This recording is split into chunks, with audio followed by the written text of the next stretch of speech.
The roar of motorcycles shattered the peaceful evening as the Iron Wolves stormed Harold Blake's quiet property, their laughter cruel and taunting. They tore through his pristine garden, crushed the flowers he had nurtured for years, and ripped the American flag from its pole, tossing it into the dirt like trash. Their leader, Duke, sneered as he kicked over a garden gnome and turned to Harold, who stood silently on his porch, gripping a worn medal that symbolized decades of service and sacrifice. "Relax, old man," Duke mocked, his voice dripping with arrogance. "This place could use a little excitement." The bikers acted as though they owned the world, untouchable and above consequence. They laughed, they jeered, and they reveled in their destruction, never once considering that the frail-looking man before them might be anything more than what he seemed, a quiet, defenseless retiree. But Harold wasn't helpless.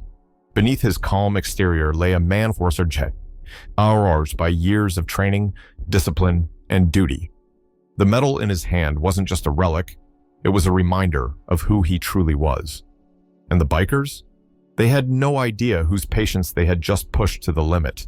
What followed would leave the Iron Wolves and the entire neighborhood stunned, because Harold Blake was done standing by. But let's start from the beginning. In the small, peaceful town near Pine Ridge, an elderly widower named Harold Blake lived a quiet life. His home sat at the edge of the woods, surrounded by meticulously maintained gardens that he tended to with almost military precision. The white picket fence, perfectly trimmed hedges, and neatly laid pathways painted a picture of harmony. Harold rarely ventured beyond his property, and to his neighbors, he was just a reserved yet polite older man. Few, if any, suspected that beneath his unassuming demeanor lay a man of considerable depth and hidden strength. One calm Saturday evening, the tranquility was shattered. The roar of motorcycles echoed down the street like a thunderstorm. 4 growling machines tore onto Harold's pristine lawn, their riders laughing and shouting. These were members of a local gang known as the Iron Wolves, infamous for their reckless antics and utter disregard for others. Their leader, Duke, was the first to dismount. A towering man covered in tattoos, he radiated cocky arrogance as he swaggered toward Harold's white picket fence. With a swift kick, he sent a section of it splintering to the ground. "Hey, old man," Duke called out, his voice laced with mockery. "It's way too quiet around here. Let's spice it up, huh?" Harold, hearing the commotion, stepped out of his house with a teacup in hand. He was dressed in a neatly pressed button-up shirt and slacks, the picture of calm composure. His steel-gray eyes scanned the scene, lingering for a moment on the broken fence and the tire tracks tearing through his manicured lawn. "I kindly ask you to move your motorcycles off my property," Harold said, his voice calm but firm. Duke let out a loud, exaggerated laugh, and the rest of the gang followed suit. "Oh yeah? Or what?" Duke sneered, smirking. "You gonna send your garden gnomes after us?" The gang erupted in laughter, and Duke turned toward his crew, soaking in their approval like a performer on stage. Without hesitation, they revved their engines and began riding circles across the lawn, crushing flowers and churning up dirt. Harold stood motionless, his expression unreadable, but a flicker of something sharp and unyielding sparked in his eyes. One of the gang members, a wiry man with a scraggly beard, leaned out as he roared past Harold. "What's the big deal, Grandpa? It's just grass." Another rider, a burly man with a patch that read Sledge, grabbed an American flag mounted on a small pole near Harold's front porch. He yanked it out of the ground, twirled it mockingly, and tossed it onto the dirt. "That's enough," Harold said, his voice low but commanding.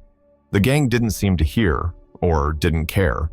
Duke dismounted his bike and sauntered up to Harold, towering over him with a smug grin. "You know," Duke began, circling Harold, "this place could use a little remodeling, starting with that boring old porch." Behind him, the gang hooted and hollered, egging him on. One even pulled out a spray can and began scrawling something across the fence. Harold's knuckles whitened as he gripped the teacup, but his composure didn't falter. "You've made your point," Harold said quietly. "I suggest you leave." "And I suggest," Duke replied, stepping closer until they were nearly nose to nose, "you learn to loosen up. You might actually enjoy yourself." The two men locked eyes. For a moment, the air grew still, as if the very world was holding its breath. Duke snorted, breaking the tension, and gestured to his gang to keep going. Harold remained where he stood, unmoving, his gaze fixed on Duke as the gang continued their destruction. As the motorcycles roared and laughter filled the air, Harold turned and walked back into his house.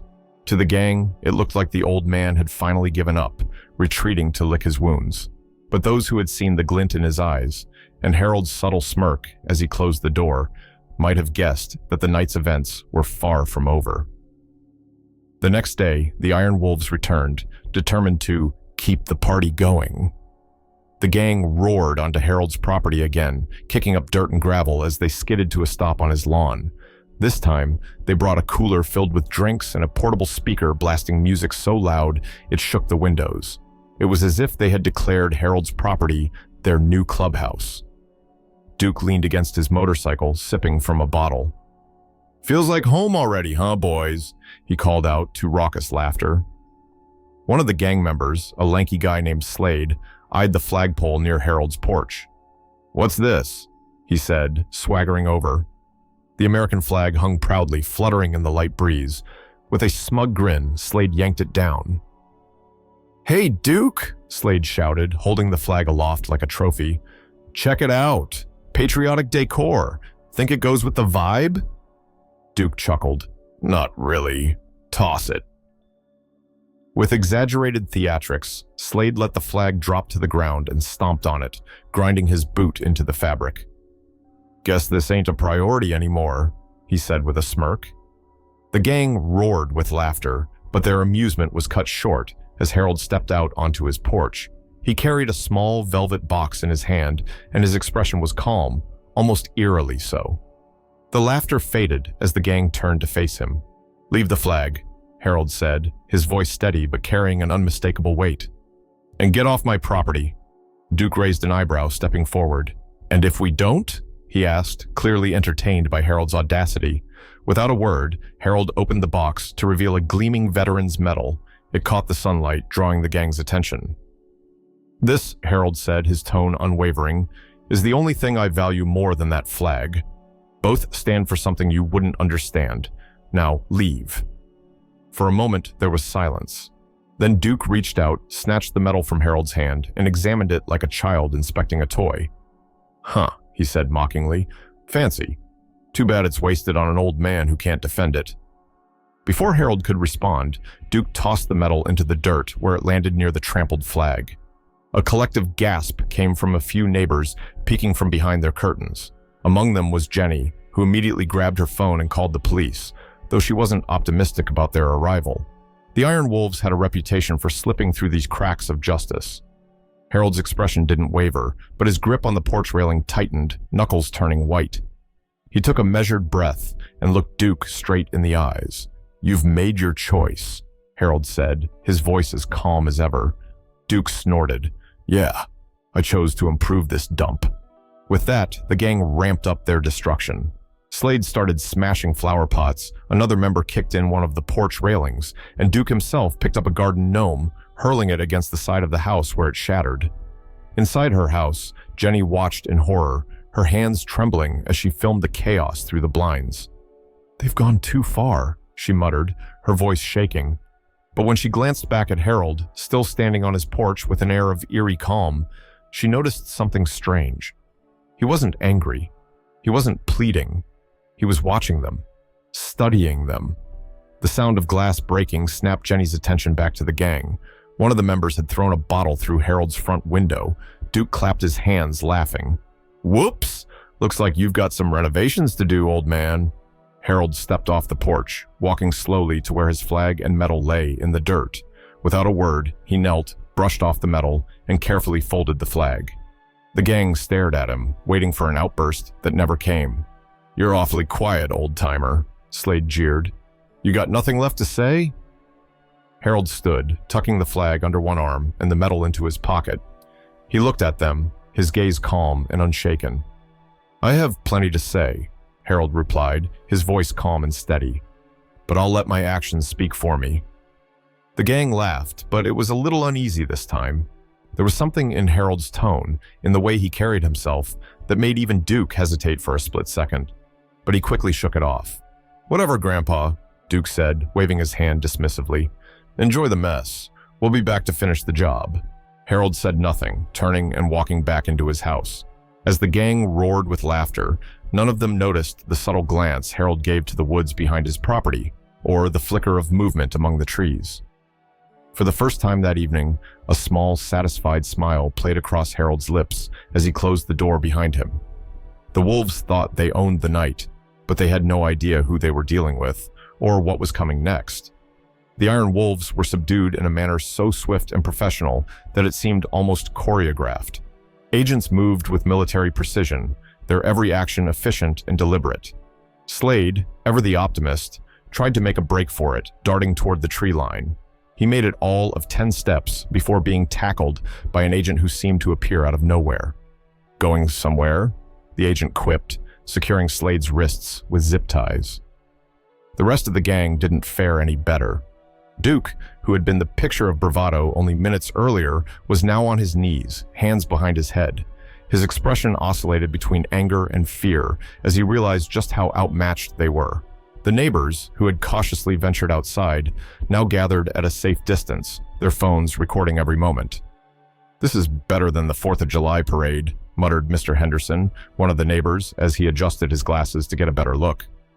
The local police arrived shortly thereafter, their cruiser lights flashing. Officers stepped out, but instead of jumping into action, they leaned casually against their car, observing the scene with bemused expressions.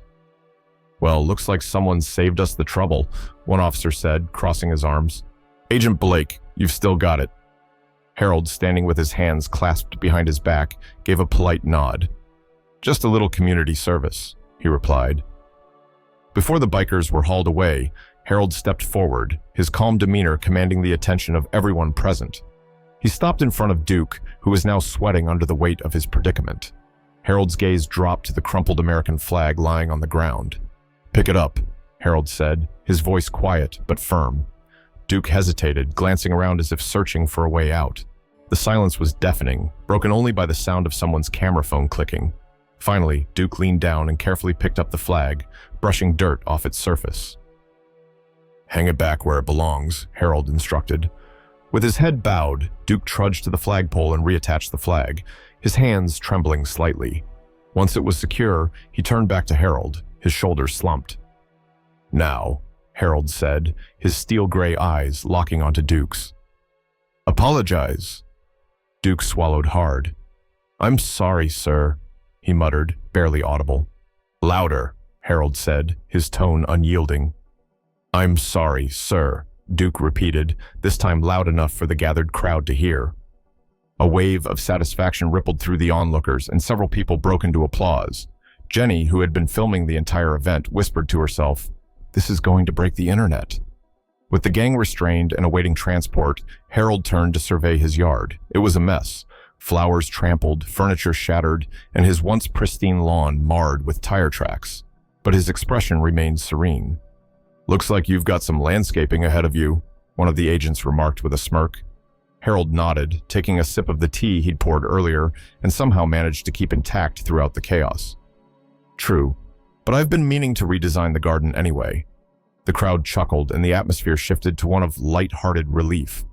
As the bikers were loaded into the police van, one of them muttered, "This was the worst idea we've ever had." "You think?" Slade replied, glaring at Duke.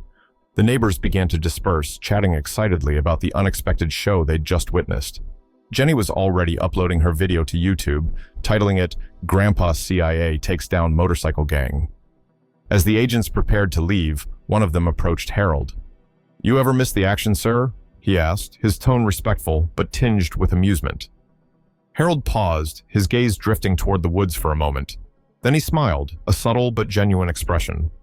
"Not really," he said, "but days like these, they do make me nostalgic." The agent chuckled. "Well, if you ever want to come out of retirement, we've got a spot for you." Harold waved him off. "I think I'll stick to gardening. It's safer, usually." As the convoy rolled away and the police van disappeared down the road, Harold returned to his porch. He sat down in his favorite chair, picked up his teacup, and took another sip. The garden was in shambles, but his flag flew high once again, and justice had been served.